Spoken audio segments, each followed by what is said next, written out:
Pengalaman Kristus yang bangkit mendorong kita setiap orang Kristiani untuk mewartakan Injil.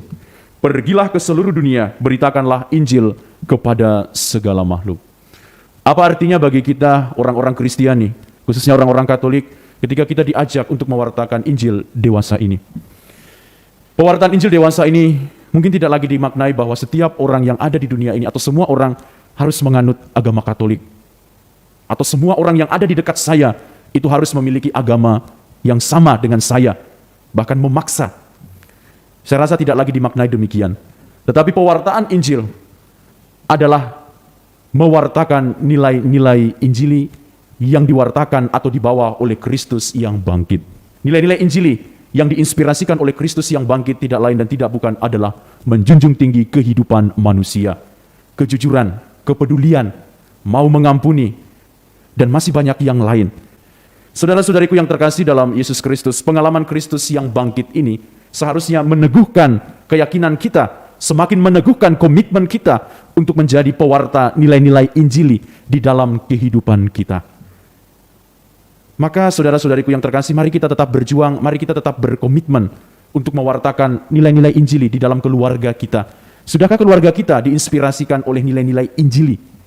Ada kejujuran, semangat mau mengampuni, mau mendengarkan.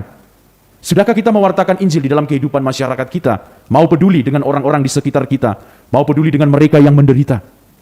Sudahkah kita mewartakan Injil di dalam kehidupan bermasyarakat menggereja? Maukah kita terlibat aktif, mau melayani, mau mengasihi, dan sebagainya?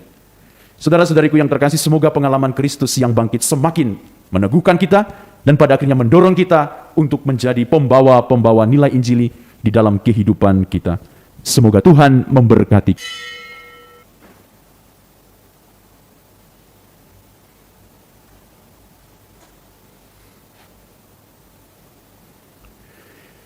Dalam nama Bapa dan Putra dan Roh Kudus. Amin. Tuhan bersamamu. Bapak, Ibu, saudara-saudariku terkasih, mari kita hening sejenak. Kita siapkan hati kita supaya kita layak dan pantas untuk merayakan misteri keselamatan ini. Saya mengaku kepada Allah yang Maha Kuasa dan kepada saudara sekalian bahwa saya telah berdosa dengan pikiran dan perkataan, dengan perbuatan dan kelalaian. Saya berdosa, saya sungguh berdosa. Oleh sebab itu saya mohon kepada Santa Perawan Maria, kepada para malaikat dan orang kudus, dan kepada saudara sekalian, supaya semoga Allah yang Maha Kuasa mengasihani kita, mengampuni dosa kita, dan mengantar kita ke hidup yang kekal. Marilah kita berdoa. Allah Bapa yang Maha Mulia, Engkau telah melimpahkan rahmat sakramen baptis, sehingga bertambahlah umat yang percaya kepadamu. Pandanglah umat pilihan-Mu ini yang dilahirkan kembali untuk hidup kudus. Dengan pengantaran Yesus Kristus, Putra-Mu Tuhan kami, yang bersama dengan Dikau dalam persatuan Roh Kudus, hidup dan berkuasa Allah sepanjang segala masa. Mari kita mendengarkan sabda Tuhan. Pembacaan dari Kisah Para Rasul. Pada waktu itu, Rasul Petrus dan Yohanes dihadapkan ke Mahkamah Agama Yahudi. Ketika para pemimpin Yahudi dan tua-tua umat serta ahli-ahli Taurat melihat keberanian mereka, padahal keduanya adalah orang biasa yang tidak terpelajar, heranlah mereka. Dan mereka mengenal keduanya sebagai pengikut Yesus. Tetapi karena mereka melihat orang yang disembuhkan para rasul itu berdiri di samping kedua rasul itu, mereka tidak dapat mengatakan apa-apa untuk membantahnya.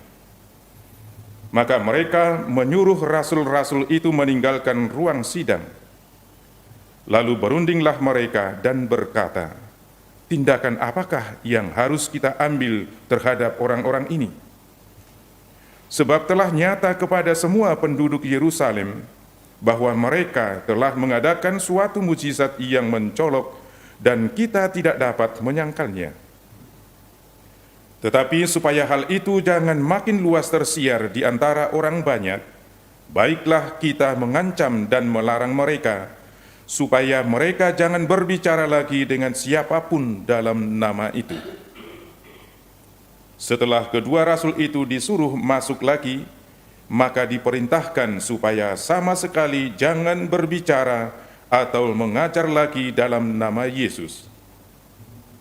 Tetapi Petrus dan Yohanes menjawab mereka, "Silakan kamu putuskan sendiri, manakah yang benar di hadapan Allah, taat kepada kamu atau taat kepada Allah?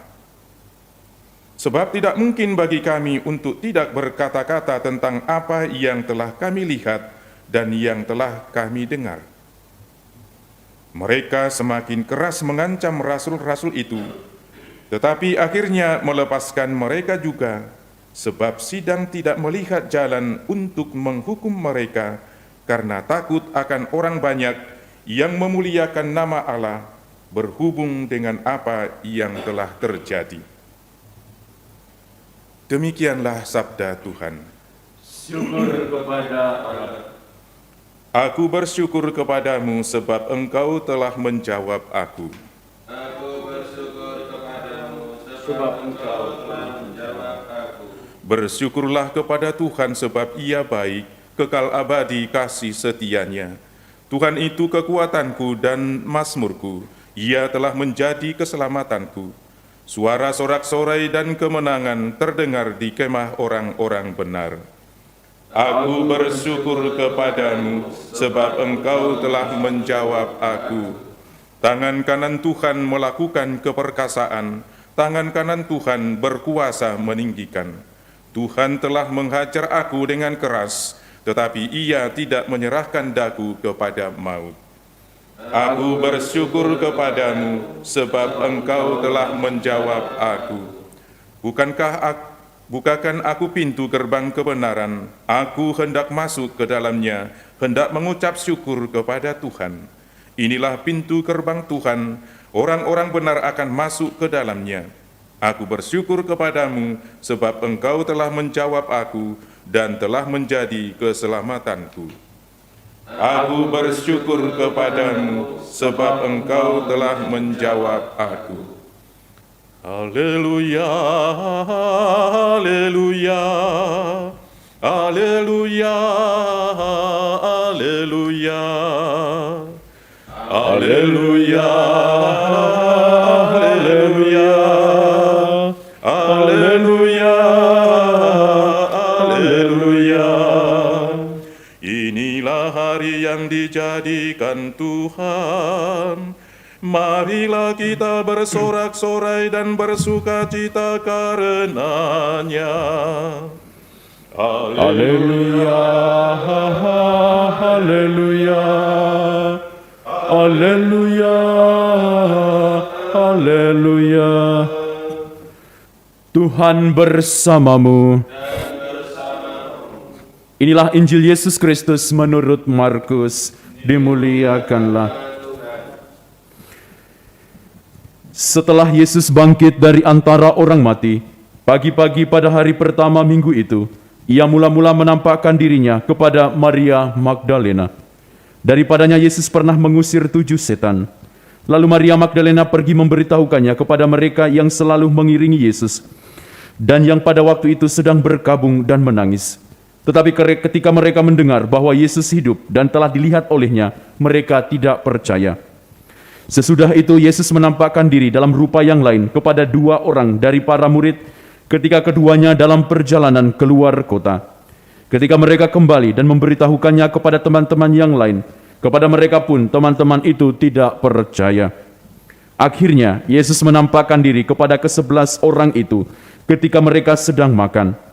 Yesus mencela ketidakyakinan dan kedegilan hati mereka, oleh karena mereka tidak percaya kepada orang-orang yang telah melihat Dia sesudah kebangkitannya.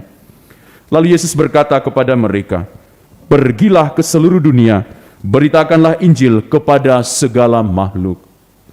Demikianlah Injil Tuhan.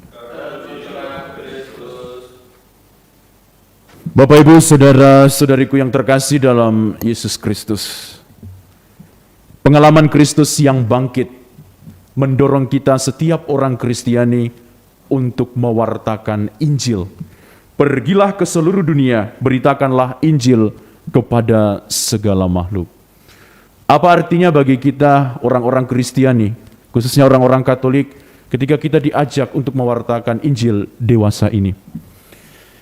Pewartaan Injil dewasa ini mungkin tidak lagi dimaknai bahwa setiap orang yang ada di dunia ini atau semua orang harus menganut agama Katolik, atau semua orang yang ada di dekat saya itu harus memiliki agama yang sama dengan saya, bahkan memaksa. Saya rasa tidak lagi dimaknai demikian. Tetapi pewartaan Injil adalah mewartakan nilai-nilai Injili yang diwartakan atau dibawa oleh Kristus yang bangkit. Nilai-nilai Injili yang diinspirasikan oleh Kristus yang bangkit tidak lain dan tidak bukan adalah menjunjung tinggi kehidupan manusia, kejujuran, kepedulian, mau mengampuni, dan masih banyak yang lain. Saudara-saudariku yang terkasih dalam Yesus Kristus, pengalaman Kristus yang bangkit ini seharusnya meneguhkan keyakinan kita, semakin meneguhkan komitmen kita untuk menjadi pewarta nilai-nilai Injili di dalam kehidupan kita. Maka saudara-saudariku yang terkasih, mari kita tetap berjuang, mari kita tetap berkomitmen untuk mewartakan nilai-nilai Injili di dalam keluarga kita. Sudahkah keluarga kita diinspirasikan oleh nilai-nilai Injili? Ada kejujuran, semangat mau mengampuni, mau mendengarkan. Sudahkah kita mewartakan Injil di dalam kehidupan masyarakat kita? Mau peduli dengan orang-orang di sekitar kita, mau peduli dengan mereka yang menderita. Sudahkah kita mewartakan Injil di dalam kehidupan bermasyarakat menggereja? Maukah kita terlibat aktif, mau melayani, mau mengasihi, dan sebagainya? Saudara-saudariku yang terkasih, semoga pengalaman Kristus yang bangkit semakin meneguhkan kita dan pada akhirnya mendorong kita untuk menjadi pembawa-pembawa nilai Injili di dalam kehidupan kita. Semoga Tuhan memberkati kita. Amin. Marilah kita berdoa. Allah Bapa Maha Mulia, Engkau berkenan memperhatikan umat-Mu dan membarui kami dengan misteri kudus-Mu. Semoga kelak kami bangkit dengan tubuh mulia yang tidak akan binasa. Demi Kristus Tuhan dan pengantara kami. Amin. Tuhan bersamamu.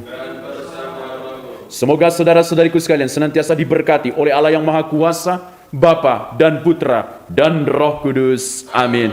Saudara-saudariku terkasih, perayaan Ekaristi sudah selesai. Aleluya, aleluya.